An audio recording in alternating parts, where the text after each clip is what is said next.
You ever wake up thinking the world finally sees you for who you are, just a regular kid doing his best only to find out, in the blink of an eye, folks still judge you by what you look like, not who you are? Yeah, that happened. Let me back up a sec. My name's Jaden Bennett, and I swear all I wanted that bright Tuesday was to open my first bank account. 13 years old, nerves jangling, new jeans, birthday envelope in my backpack, $800, the kind of money that makes a kid feel like he's grown. Grandma had hugged me so tight that morning, saying, "Don't let anyone tell you what you can or can't do with your future, baby." I carried her words with me as I stepped off that city bus, chest full of hope, clutching my neatly organized binder and every single paper I'd researched online. Inside the bank, the world felt big marble floors, folks in suits, sunlight bouncing off glass. I stood tall at the counter, and the teller, Lisa, barely glanced up before her smile faded. She gave me that look everyone knows it, like I'd shown up at the wrong place, like I was about to cause trouble just by existing. "What do you want?" she snapped, cold and sharp, as if my very presence was a problem. Still, I'd prepared for this, practice my lines in front of the bathroom mirror. "Ma'am, I'd like to open my first account today. I have everything right here." I offered my envelope and paperwork, heart pounding, but she just eyed the cash, lip curling. "A kid like you with that much money? Where'd you get it?" she asked, like it was obvious the only answer could be something bad. I tried to explain, voice shaking, birthday gift, savings. I even worked around the house for Dad, but she cut me off, laughed, called it cute, then said, "I know exactly where kids like you get their money." Every word stung worse than the last. It didn't make sense. Why did she treat me like I was invisible and dangerous at the same time? Things spiraled quick. Lisa got louder, drawing a crowd, insisting I was hiding something, hinting at drugs or theft. She didn't want to see my documents, didn't believe a single word. "Just wait for my manager. She'll know what to do with you." And I'll admit, my hands shook. That day, my dream crumbled. No more proving to Dad I was responsible, no more big milestone. Only humiliation and fear pressing down heavy. I tried again, papers out, voice breaking. "Please, just look. I have my ID, birth certificate, letter from my dad." But it was pointless. She saw what she wanted to see. A few minutes later, Karen Mitchell appeared, senior manager, heels clicking, air icy around her. She sized me up like a problem to solve, her face all hard lines. "What's going on here?" Lisa fed her a story about a suspicious black kid with too much cash, and Karen's eyes narrowed. "This kid's definitely a problem. I'll handle it myself."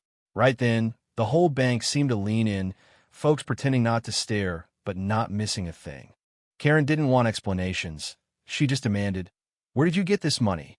I tried to explain again, birthday, savings, documents. She waved me off, laughed cruelly. "I don't have time for a child's fairy tales. Next time, call the police right away. People like this aren't worth our time." I asked to call my dad, pleaded. Actually, but Karen just grabbed my phone, snapped, "No, you can't call anyone. This is a bank, not your playground." She called the police herself, loud enough for everyone to hear, saying, "We have a black boy here with suspicious cash, possibly illegal activity." I felt like the ground had opened up beneath me. You ever see people look away? Some with pity, some with relief it wasn't them. That's how it was. Nobody stepped in. The police came, Officer Travis, all hard jaw and no nonsense, and Officer Amanda, cool and distant. Karen explained, throwing around words like illegal activity and suspicious. The officers didn't look at my documents, didn't ask for my side.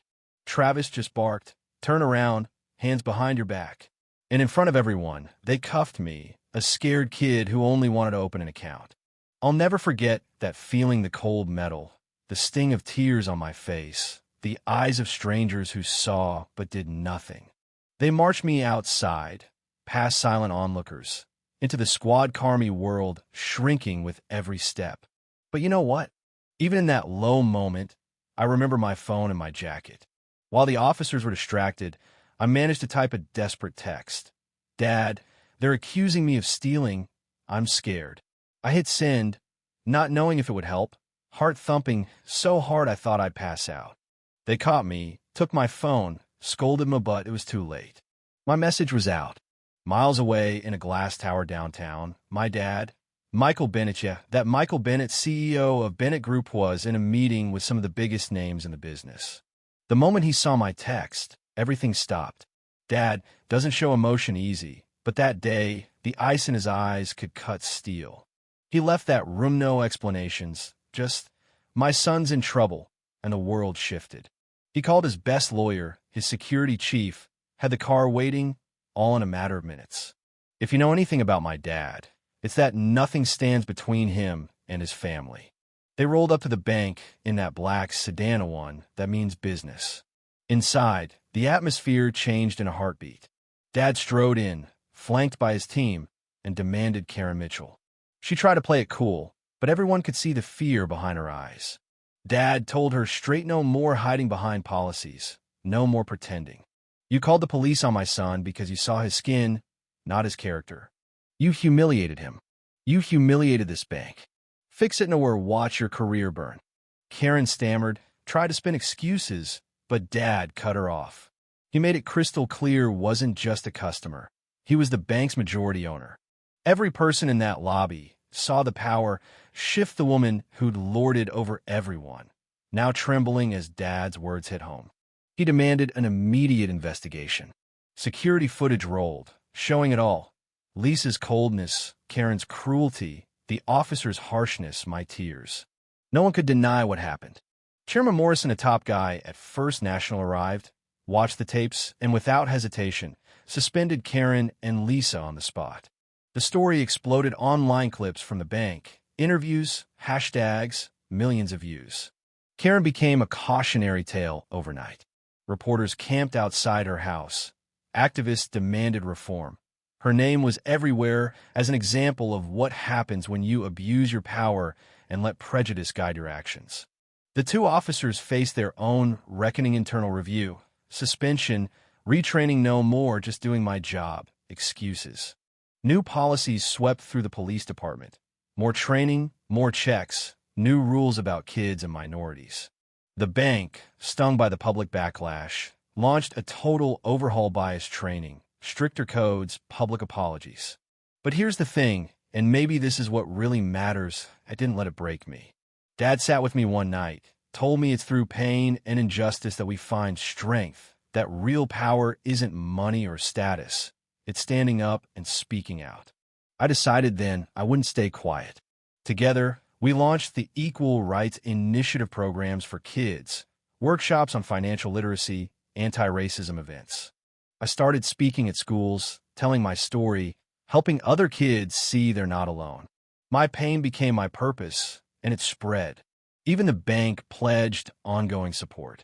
Yeah, Karen Mitchell lost everything. But this story isn't about revenge, it's about change. It's about a community that learned, sometimes the hard way, that judging people by their skin is never okay. And it's about a kid just like any other kid who refused to let the world tell him what he was worth.